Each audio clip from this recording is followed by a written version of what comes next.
जय सीताराम जी की जय, श्री हनुमान जी की। आप सभी का स्वागत है रामचरितमानस के दिन 27 में। पिछले भाग में हमने देखा कि भरत ने श्री राम जी की चरण पादुकाओं को सिंहासन पर रखकर अपने आप को केवल श्री राम जी का सेवक माना। लेकिन उधर वन में श्री राम जी, माता सीता और लक्ष्मण का जीवन और कठिन होता जा रहा था।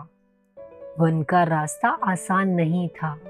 कभी जंगली जानवरों की आवाज, कभी भूख प्यास और कभी ऐसी परिस्थितियां कि प्रभु श्री राम जी जो अयोध्या में पैदा हुए उन्हें जमीन पर ही सोना पड़ता था। लेकिन प्रभु श्री राम जी ने कभी भी शिकायत नहीं की, क्योंकि प्रभु श्री राम जी ने इसे एक सजा नहीं माना। उन्होंने अपने पिता के दिए हुए वचनों को निभाने का एक अवसर माना इसको। और लक्ष्मण हमेशा सावधान होकर माता सीता और राम जी की रक्षा करते। उनका एक ही उद्देश्य था, जब तक प्रभु श्री राम जी वन में है मैं उनकी सेवा से पीछे नहीं हटूंगा। एक दिन माता सीता ने वन की सुंदरता देखते हुए कहा, प्रभु देखिए प्रकृति कितनी सुंदर है। तब राम जी मुस्कुरा दिए। उन्होंने कहा, जो व्यक्ति अपने मन में शांति रखता है उसके लिए कठिन स्थान भी सुंदर बन जाता है।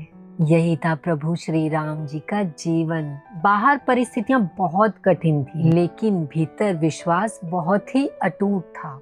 वनवास के कठिन दिनों में भी माता सीता के मन में कोई भी पश्चाताप नहीं था।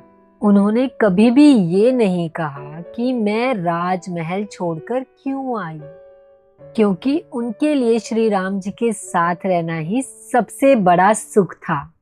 माता सीता का प्रेम हमें बताता है कि सच्चा साथ वही है जो तुम्हारे बुरे वक्त में भी तुम्हारा साथ ना छोड़े, ना कि केवल वो तुम्हारे साथ सुख में रहे। आज के समय में छोटी सी परेशानी आती है तो रिश्ते दूर हो जाते हैं। माता सीता ने हमें सिखाया कि सच्चा प्रेम परिस्थिति नहीं देखता, बल्कि कठिन समय में भी साथ होता है। लक्ष्मण की भक्ति भी अटूट थी।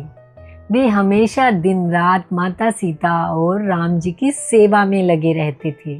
उनका अपना कोई भी सुख नहीं था, ना राजसी भोजन, ना आराम, ना ही महल की सुविधा, बस प्रभु की सेवा।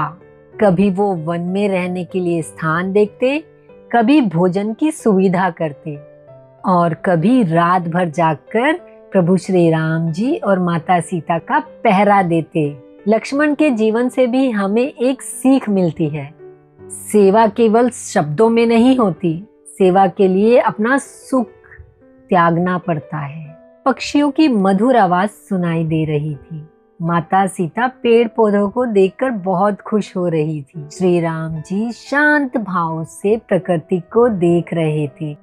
तभी लक्ष्मण ने कहा, भैया वन का जीवन भी कितना सुंदर है।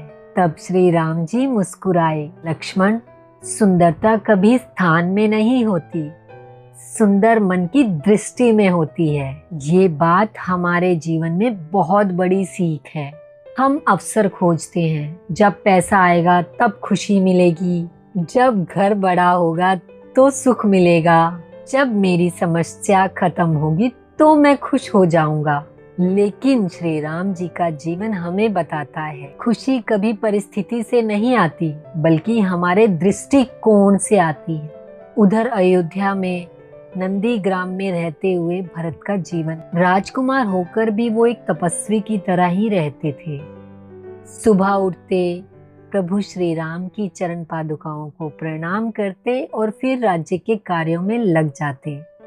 कोई व्यक्ति भरत के पास अगर अपनी समस्या लेकर आता तो वो उसे ध्यान से सुनते और सोचते, अगर प्रभु श्री राम जी यहाँ होते तो इस समस्या को कैसे सुलझाते, और कहते, ये निर्णय मेरे लिए नहीं है, मेरे प्रभु की प्रजा के लिए। इसलिए भरत के शासन में उनका अहंकार नहीं था, उनके मन में केवल एक जिम्मेदारी थी। दिन बीते, महीने बीते, सालों बीते, लेकिन भरत की प्रतीक्षा कम नहीं हुई। उनके लिए 14 वर्ष केवल एक समय नहीं थे, उनके लिए वो 14 वर्ष प्रभु के आने का एक एक दिन था, एक आशा थी। वे बार बार प्रभु श्री राम की चरण पादुकाओं को देखते और कहते, प्रभु अब लौट आइए। उनका प्रेम इतना गहरा था कि वो राज सिंहासन पर बैठे बिना भी राजा से अधिक महान बन गए, क्योंकि उन्होंने सत्ता को अपना अधिकार नहीं, प्रभु श्री राम जी की अमानत माना। श्री राम जी हमें सिखाते हैं कि मुश्किल परिस्थितियों में भी कभी भी धर्म मत छोड़ो। माता सीता हमें सिखाती है कि सच्चे रिश्ते कठिन समय में ही पहचाने जाते हैं। लक्ष्मण हमें सिखाते हैं कि जिससे प्रेम करो उसका सम्मान करो। और भरत हमें सिखाते हैं कि अगर अधिकार भी मिल जाए तो अहंकार मत करो, उसे जिम्मेदारी समझो। अगर ये चारों सीख हम अपने जीवन में उतार ले तो हमारा घर भी शांत हो सकता है, हमारे रिश्ते भी मजबूत हो सकते हैं और हमारा मन भी श्री राम जी के नाम से भर सकता है। दोस्तों, यही थी रामचरितमानस के दिन 27 की कथा।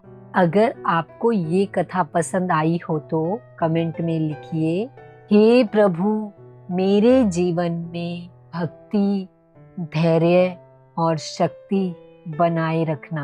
वीडियो को लाइक कीजिए, शेयर कीजिए और चैनल को सब्सक्राइब कीजिए। डे 28 में हम जानेंगे श्री राम जी के वनवास में आने वाला एक ऐसा मोड़ जो आगे की पूरी राम कथा को मोड़ देगा। तब तक के लिए अपनी इस दासी को विदा दीजिए। जय सीताराम जी की, जय श्री हनुमान जी की।